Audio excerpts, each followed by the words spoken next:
if I don't take all the food that's at the table first and so on, then we all get along better and we can play win-win games.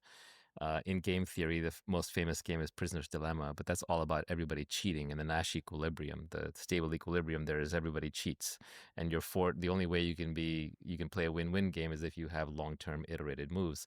But that's not actually the most common game played in society. The most common game played is one called a stag's hunt, where if we cooperate, we can bring down a big stag and both have big dinners. But if we don't cooperate, then we have to go hunt like rabbits and we each have small dinners. Mm. So and that game has two stable equilibriums, and one could be where we're both hunting the rabbit, and one could be where we're hunting the stag. So the high trust society is a more virtuous society where I can trust you to come hunt the stag with me and show up on time and do the work and divide it up properly.